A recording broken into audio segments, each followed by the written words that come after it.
Estamos começando mais uma aula com um tema bastante pertinente. Queria alavancar esse assunto indicando dois livros essenciais para vocês compreenderem pormenores a cultura brasileira, tá?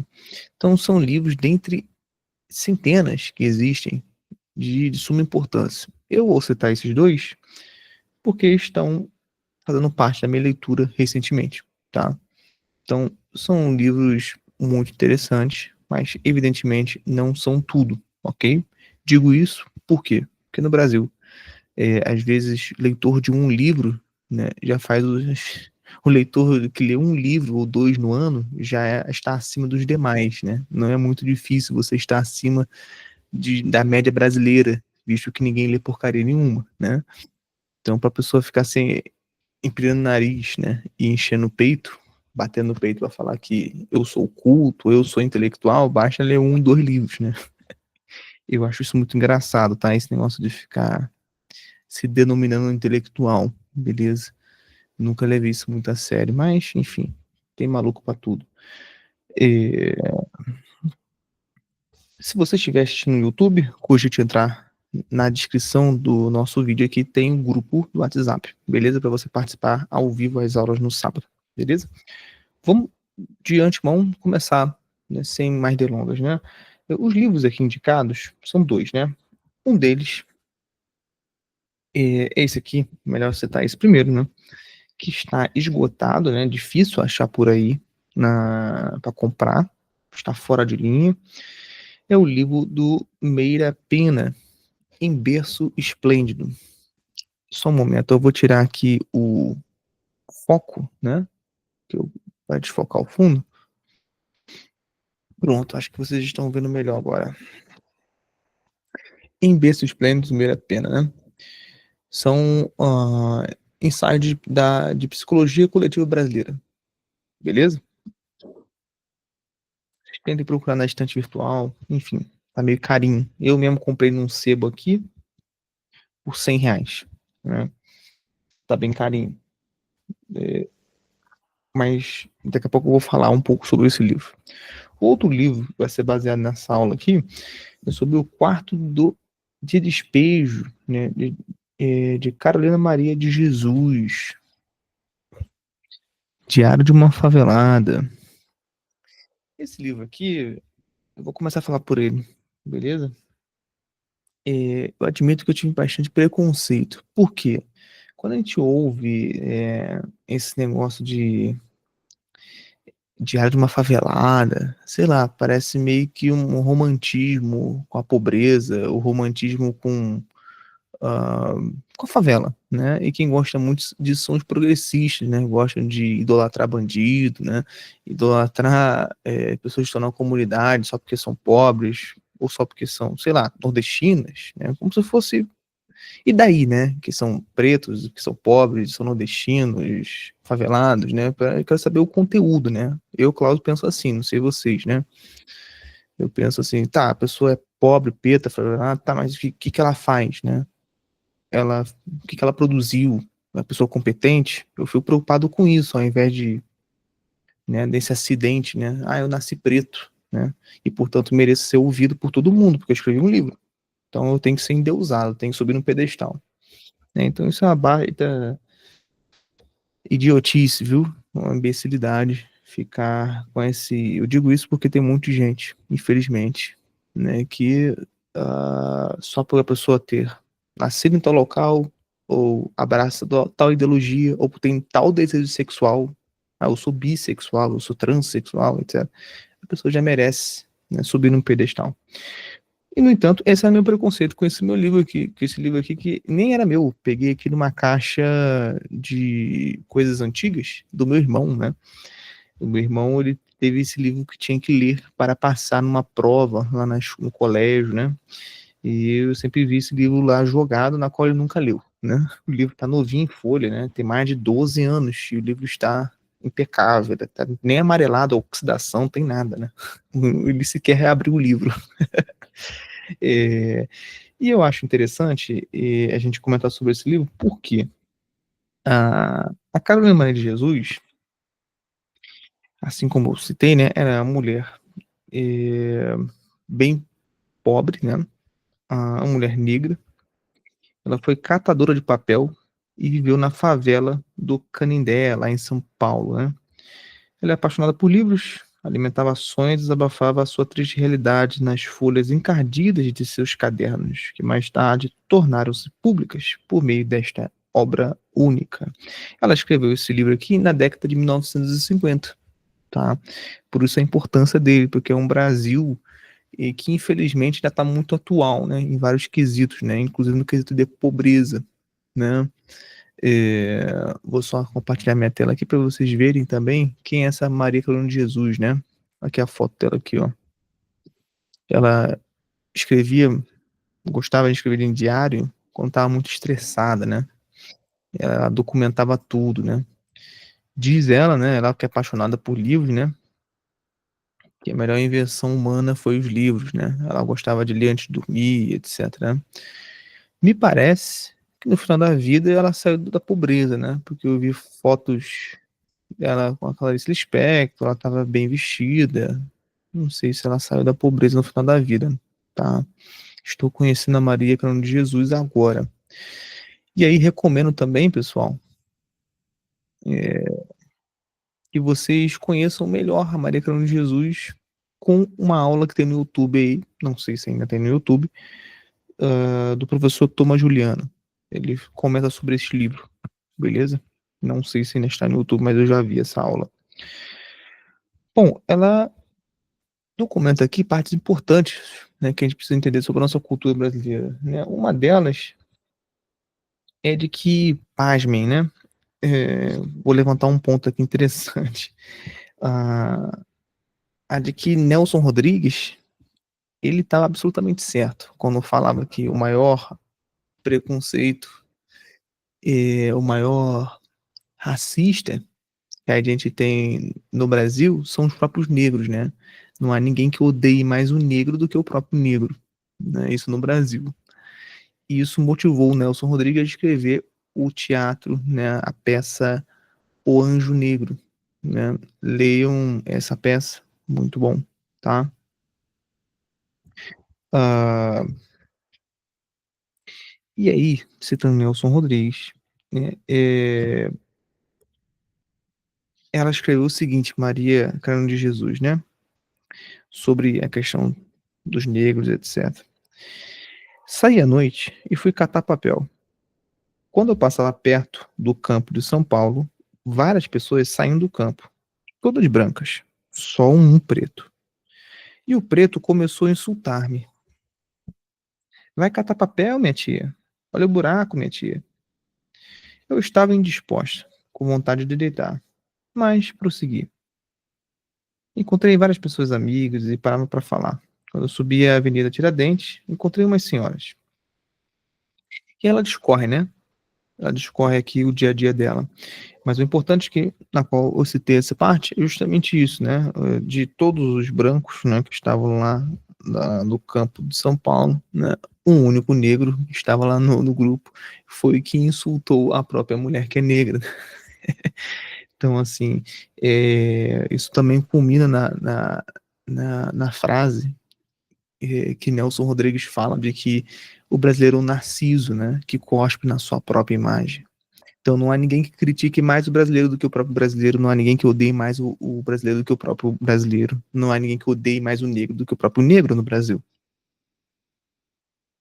Vocês estão compreendendo isso? Isso faz parte da nossa cultura, infelizmente. E eu cito isso com pesar. Porém, é um fato, né? Uma coisa que a gente tem que prestar atenção. Deixa eu abrir aqui o chat. Eu não sei se vocês vão perguntar alguma coisa. Fiquem à vontade para descer comentários, né? Perdão, tecer comentários, né? Hoje eu tô com uma língua meio presa, viu? Não sei o que é, não. Tô falando tudo errado, né? Enfim, paciência. Dentre outras coisas, esse livro, ele fala uma coisa também interessante, né? Que na nossa cultura é uma coisa muito de superstição. Não sei se vocês notaram isso. O brasileiro não tem muito religião, ele tem mais superstição, né? Vou citar uma parte aqui que culminou para eu fazer esse tipo de observação, que não é só embasado nesse livro que eu digo isso. Tem vários outros. Leiam os contos de Machado de Assis, de Lima Barreto, que vocês vão ver nos romances lá do Lima Barreto e tudo mais, que o brasileiro tem mais uma religião de superstição do que uma religião prática mesmo, de seguir uma certa doutrina e tudo mais, né? Então, vamos lá. Levantei. Foi dia 16 de julho, né? Levantei, fui buscar água, fiz o café. Avisei as crianças que não tinha pão, que tomassem café simples e comessem carne com farinha. Eu estava indisposta. Resolvi benzer-me. Abri a boca 2 vezes. Certifiquei-me que estava com um mal olhado. A indisposição desapareceu, saí e fui ao seu Manuel levar umas latas para vender. Então, assim, essa parte é interessante para vocês verem, assim, só porque ela se sentiu indisposta, ela se benzeu, né? E certificou se estava sendo mal olhada por alguém, né? É, que aí logo ela se sentiu melhor, mais disposta, né? Então você vê, o brasileiro tem muito esse negócio do chinelo virado, né? Porque senão a mãe vai morrer. Esse negócio de não pode comer manga com leite, senão morre, né? Cada um inventa uma coisa. Vocês notaram isso? Eu queria ter curiosidade de ver quem são os fundadores disso tudo, né? Cada um. Do manga com leite eu sei, né? Que é na época da escravidão, os senhores, né? Do engenho não queria que os criados comessem a manga, né? Do pé, né? E aí davam sempre leite para eles e inventaram essa mentira que não pode leite com manga, né? Senão morre, senão passa mal, etc. Isso tá é, documentado, né? Então, assim, fica mais fácil a gente saber. Agora, né, outras superstições bobas, né? Como, por exemplo, não pode ler depois que almoçou, né? Vocês já viram isso, né? Quem conhece mais aí, por favor, cite aí abra o microfone, fale ou se escreva no chat, né? Mas a gente tem essas superstições, né? Muito boas, muito bocós mesmo, né? Principalmente esse negócio de mal olhado, né? É, esses dias, ó, a Luiz citou aqui, ó, tem aquela de não pisar nos riscos na calçada. Esse aí tá parecendo, esse aí já é toque, né? Não é superstição não, Luiz, é toque. Pessoal cheio de transtorno obsessivo compulsivo, aí não pode pisar, enfim, né? Já beirou outros 500, né? Não é nem mais superstições isso aí. Mas esses dias eu estava na rua, e sobre esse negócio de superstição no Brasil, né? Caiu-me num episódio em que a mulher chegou para mim e falou assim: cuidado com quando ficam elogiando muito a sua filha, que aí jogam praga. A palavra que ela usou era regional, ela não falou praga. Tem uma palavra regional que fala aqui em Minas, né? Acho que é isso mesmo, Luiz, quebrante. Uma coisa assim, joga quebrante, joga, sei lá, uma palavra mais sofisticada que quebrante, né? Quebrante dá mais ou menos pra entender que parece uma maldição, né? Mas eu até pergunto pra ela, o que que é isso? Esse, sei lá, essa palavra aí, essa onomatopeia aí da vida. Aí ela fala, como é que eu vou explicar? Não sei bem explicar, acho que ela tava envergonhada, né? Em explicar que seria uma espécie de maldição, né? Uma espécie de sei lá o que, né? É, Aí, depois eu notei, né, que seria uma espécie mesmo de, tipo assim, cobiça. Pessoas que ficam cobiçando com o olhar minha filha porque é bonitinha, jogam, entre aspas, muitas aspas, energias ruins para minha filha, de modo com que ela fique com sono, que ela fique cabisbaixo, que ela fique feia, que ela fique...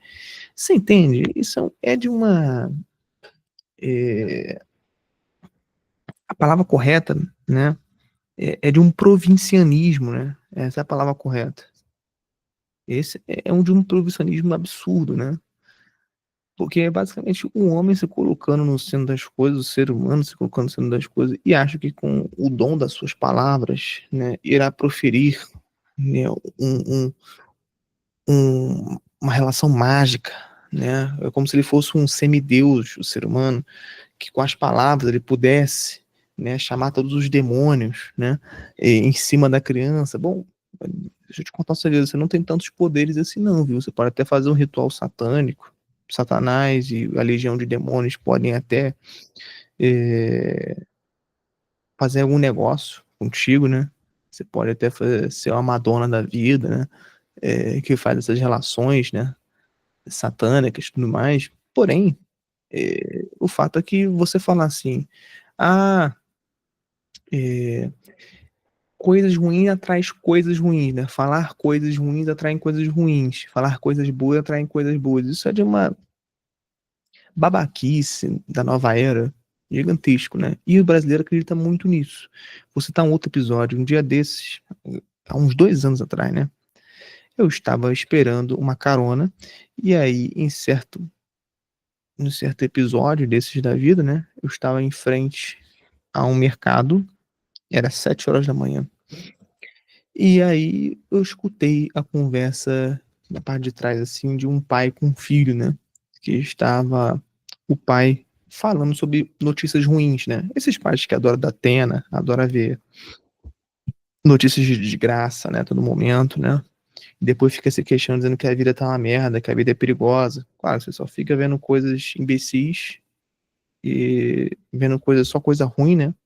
Depois não quer que fique com medo, né? De tudo, né? Mas enfim. E ainda no momento, nessa explosão do filho, tanto ouvir esse tipo de coisa, o filho se descabela e fala assim: Não, pai, para de falar essas coisas ruins, né? Essas notícias ruins, porque coisa ruim atrai coisa ruim. Você tem que trazer energias boas, né? Olha aí, né? A relação da energia, né? Esse negócio da nova era, né? A energia cósmica, né? A energia cósmica de coisas boas, né?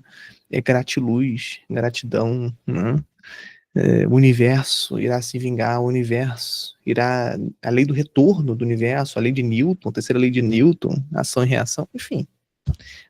Quem entende o que eu tô falando aqui já tá sabido que isso é até dá vontade de bocejar, né? É a mesma pataquada de sempre, onde está incluso esse esoterismo com nova era, né? Esse ocultismo com nova era, né? Então, assim, existem pessoas, até um colega da faculdade, né, que é relativamente culto e que ele realmente acredita nisso, né? Que coisas ruins atrás coisas negativas, né? Ele até usou o exemplo de que se eu tentar criar uma planta onde eu só fico falando coisas ruins para a planta, dizendo assim, ah, você vai morrer, sei lá o quê, a planta será mal criada, né? Mal produzida, produzirá maus frutos, né? É, enfim, já não sei eu se eu estou sendo muito mecanicista, muito materialista, e pensar só em ondas sonoras, quando ele cita um exemplo desse, né?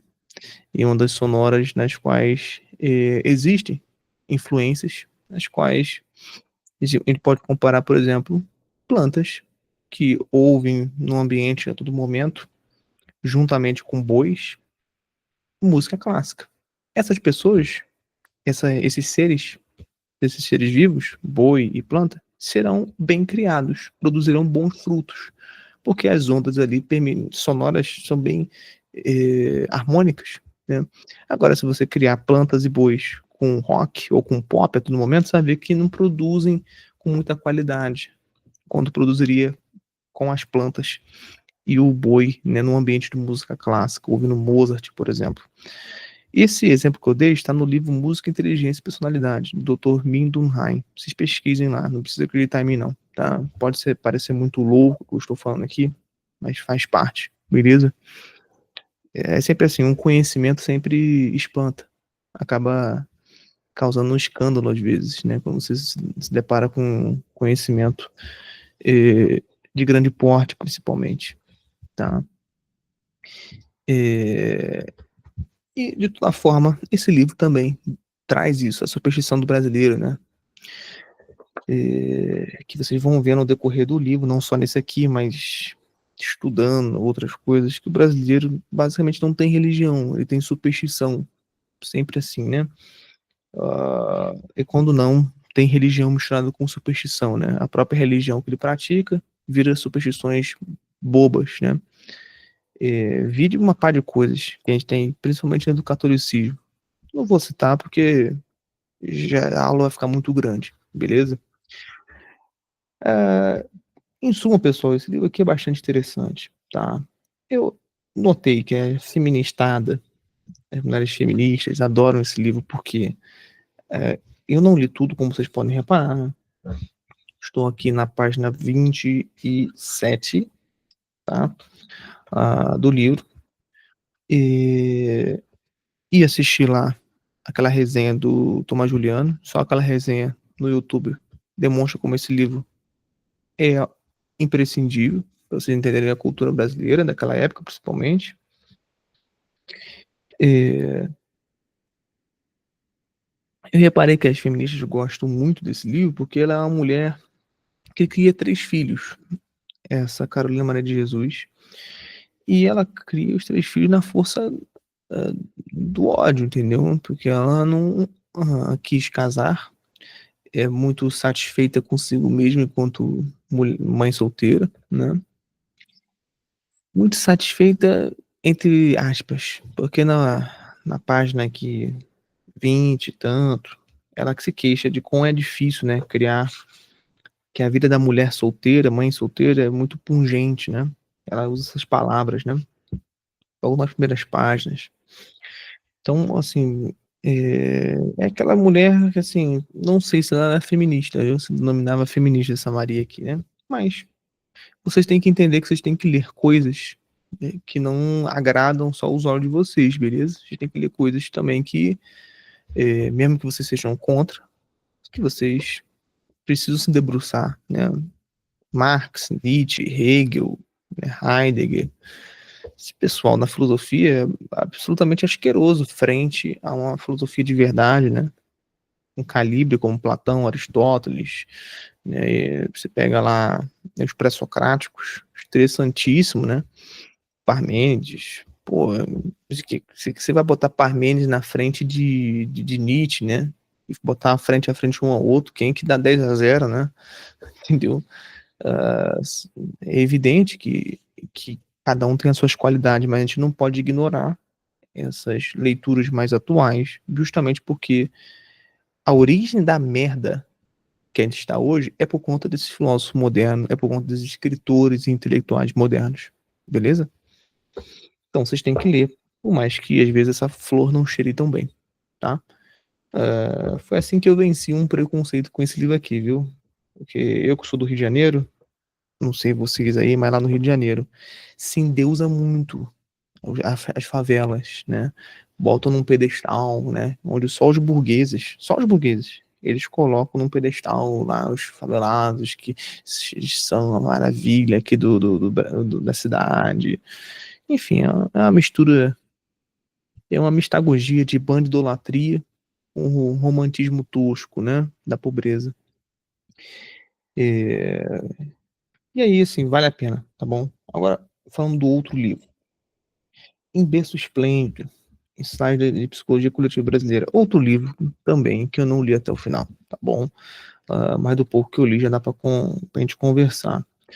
É um livro, pessoal, eu tive alguns saltos lendo ele, né? É um livro de aproximadamente 600 páginas. É, o ensaio de psicologia coletiva brasileira que ele faz é baseado e fundamentado em Jung, né? A primeira pena é um homem absolutamente culto, tá? Muito culto. Ah, ele é um sujeito com um porte politicamente mais liberal, né? Ele foi embaixador, se eu não me engano, não sei se eu estou confundindo de história, mas ele foi embaixador lá fora, né? Em outros países. É um homem que entendeu nossa cultura brasileira e que ele aponta coisas evidentemente interessantes dentro da nossa cultura que vale a pena a gente prestar atenção, porque essas tendências talvez estejam em nós mesmos, em nossos parentes e amigos próximos, tá? Dentre elas, né, eu queria comentar um pouquinho sobre essa espécie que a gente tem de achar a doença, ou podemos botar doença barra problema em tudo, né? Como assim? Vamos lá. Há uma parte aqui no livro que ele comenta o seguinte, né? Que foi Carlos Lacerda que descreveu a mania que existe no tratamento da psicanálise, né? Aqui no Brasil, como uma macumba de ricos, né? É, vamos lá. Primeiramente, o contexto, né? Houve uma época no Brasil, principalmente no século, meados do século XX, que a psicanálise era superestimadíssima, né? Quem era psicanalista já era automaticamente rico aqui no Brasil, né? Que cobravam muito caro. Era uma área muito estimada, né? Por todos naquela época. Todo mundo botava fé. Hoje não mais, né? Caiu bastante por terra o interesse em psicanálise aqui no Brasil, né? Mas eram épocas em que a gente vê nas crônicas de Nelson Rodrigues de que ele satirizava o Nelson, os psicanalistas, os psicanalistas justamente porque as pessoas que o procuravam apenas alguém que as ouvissem, visto que no Brasil já não tem mais ninguém que as ouvem, né? Então é engraçado isso, inclusive, né? A gente está diante de um povo, né, 200 milhões, atualmente 200 milhões de habitantes.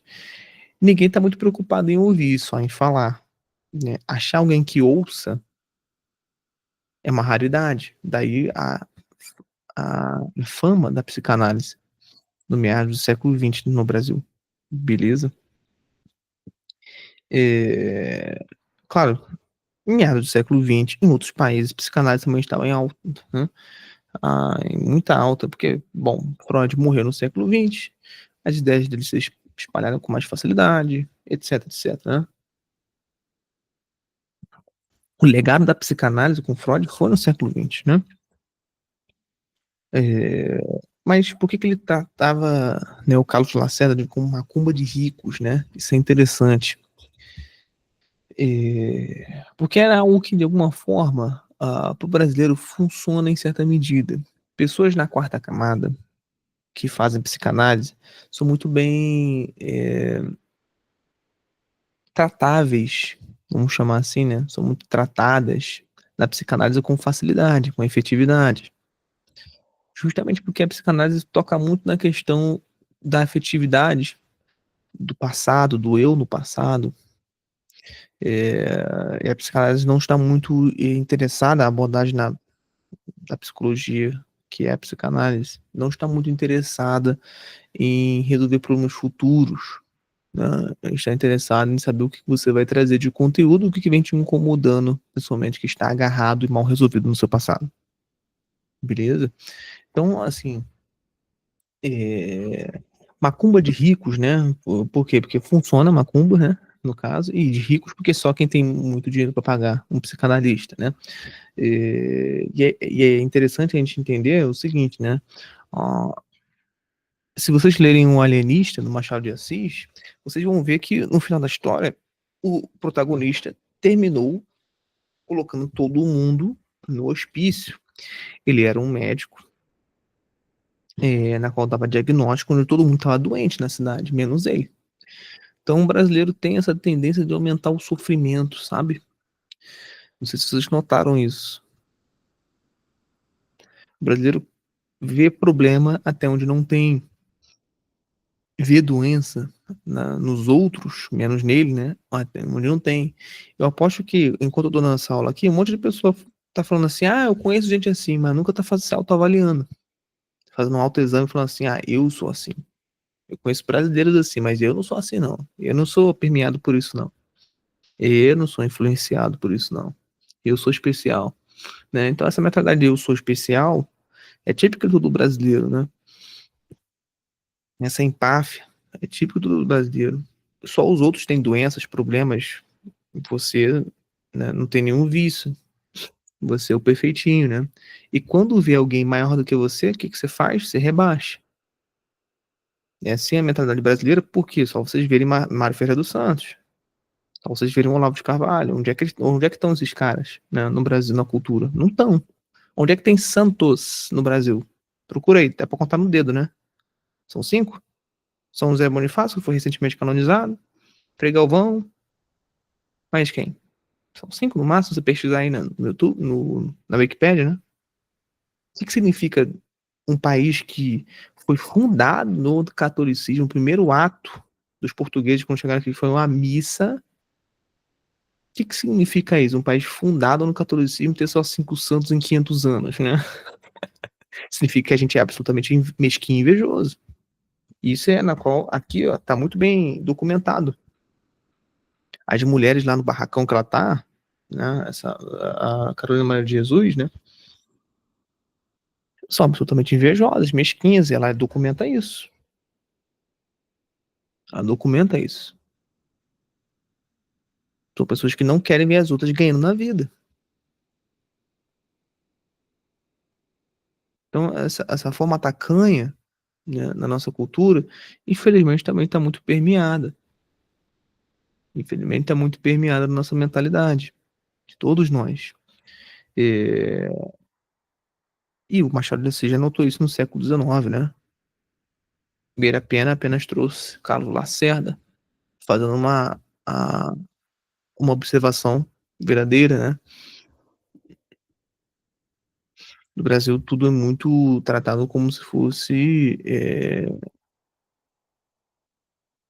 Se há uma deficiência, há um mérito, há vantagens, há direitos.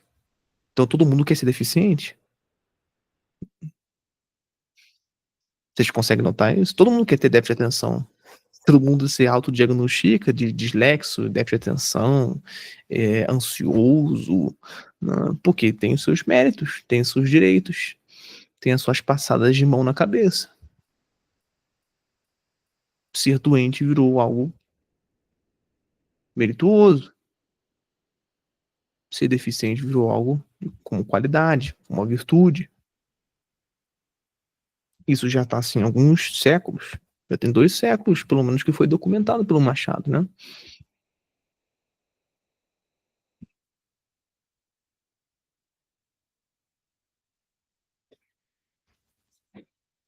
Bom, e o trabalho do Meira Pena é muito mais profundo, viu? Ele vai falar é, dos símbolos, né, que existem dentro da mãe em relação ao Brasil, os 3 mitos da Terra, né? A sociedade erótica, né?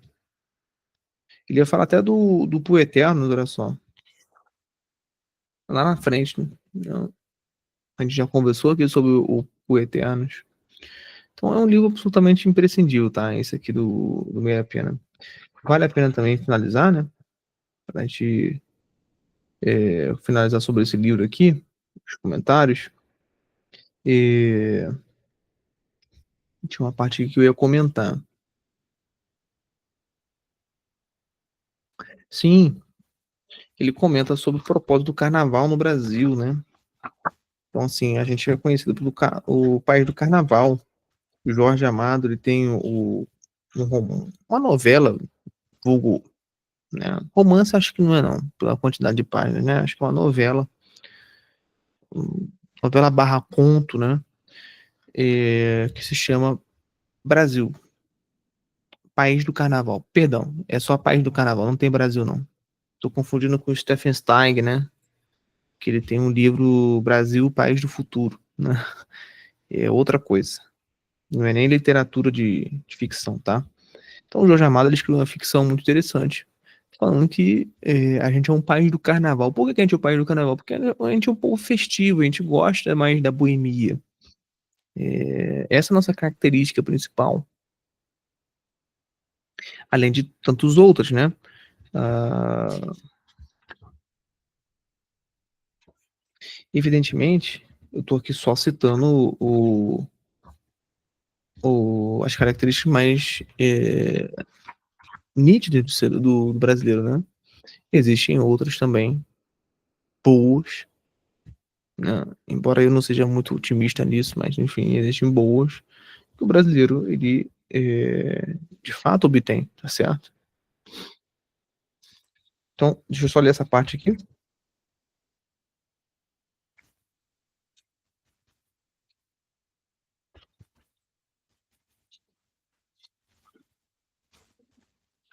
Sem dúvidas, o propósito do carnaval é extravasar repressões, né? Conforme ele diz aqui anteriormente, as repressões morais, né? No sentido freudiano.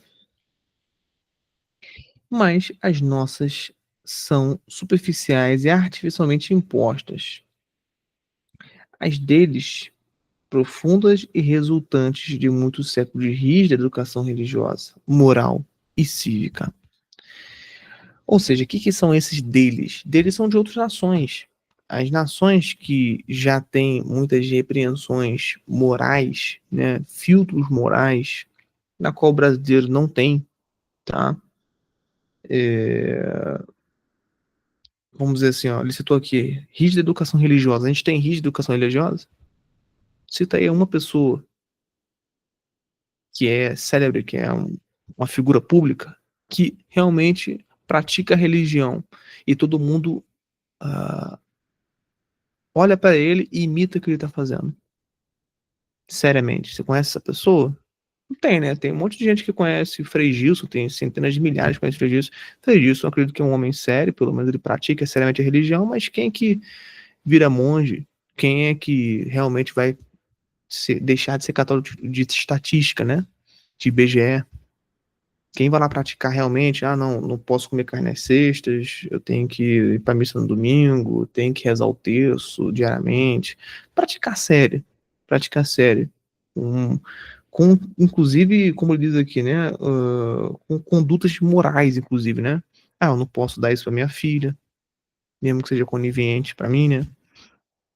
Mesmo que seja conivente para mim, para me deixar em paz. Não posso ensinar de tal forma, não posso falar palavrão na frente dos meus filhos, né? Porque isso não eleva a alma, esse tipo de coisa, né? Quem pratica seriamente isso? Eu não conheço ninguém, vocês conhecem? Eu sei que não existe, não generalizadamente, não de maneira generalizada no Brasil. Eu vejo que isso não existe. Então, assim, faz sentido ter carnaval num país onde há repreensões verdadeiras. No Brasil não há repreensões sequer morais, religiosas, cívicas, nada. O bandido aqui, meus amigos, na nossa jurisprudência, o bandido ele sai e não volta para cadeia. Há muitos direitos para o bandido, nas quais até perrapados que moram em favela não têm, tais como comida, conforto, etc, etc. Sequer existe trabalho forçado ou pena de morte aqui no Brasil, muito menos penalidade verdadeira. Você vê, o Lula foi preso, ficou alguns meses e saiu, né? Depois não é proibido falar que ele foi presidiário, que ele foi ladrão, mesmo tendo escândalos de mensalão, enfim, uma coisa gritante que a gente está vendo por aí, né? Que num país onde o salário mínimo é 1.500, né, e um aluguel custa 2.000, você basicamente está pedindo para a pessoa ser desonesta, entendeu? Pra ser mau caráter. Você tá entendendo?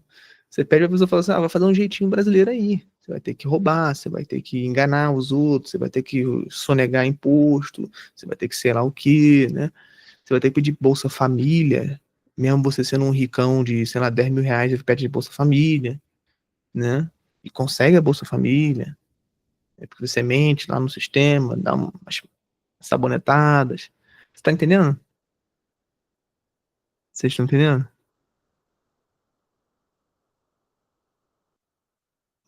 Então, assim, a gente já vive um carnaval 24 horas por dia.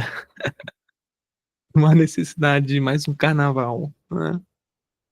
Evidentemente, digo aqui, né, de modo figurativo, porque carnaval faz parte do movimento da cristandade, na qual a gente é inserido na quaresma, que a quaresma, aí sim, há repreensões, há condutas que você precisa impor para si mesmo para seguir uma virtude, né? Ah, vou me abster de comer tal coisa, vou me abster de fazer tal coisa, vou me abster vou fazer penitências, né? A quaresma serve para isso, 40 dias no deserto, né? Para depois comemorar a ressurreição de Cristo, né? Então, o carnaval vem com esse contexto cristão, não? Mas num país onde ninguém segue nada, né? Então, assim, a gente já vive na libertinagem, sem precisar de mais libertinagem, querendo o carnaval, você tá entendendo? Sem precisar de mais festas. Dependendo do local onde você esteja aqui no Brasil, e é bom falar isso, né, pra gente caminhar pro final, uh,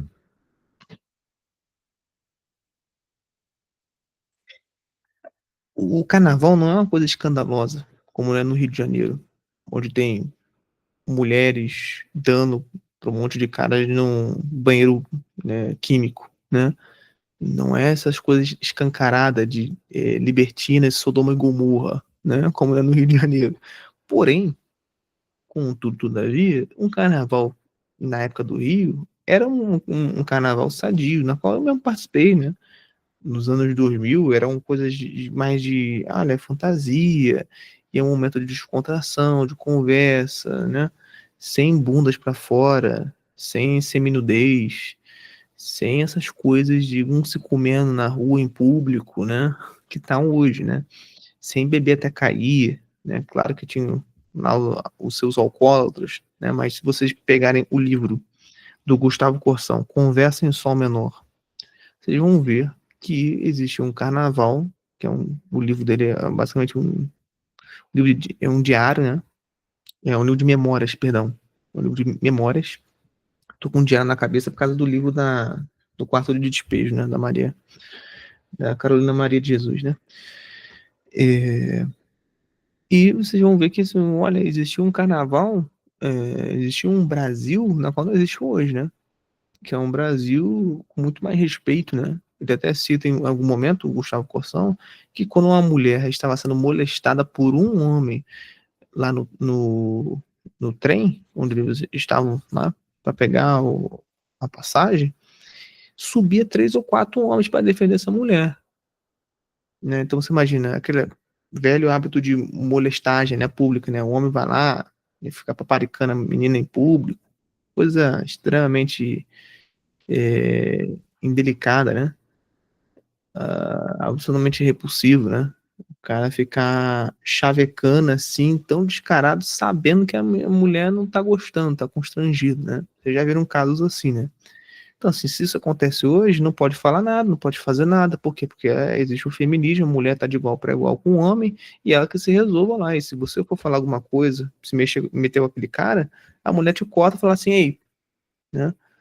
Quem disse que o cara tu ajuda? Quem disse que eu preciso de macho? Né? Então, hoje, outros tempos, né, meus amigos? Tempos modernos, né? Em que, se você falar alguma coisa, né, você é repreendido pela própria vítima, né?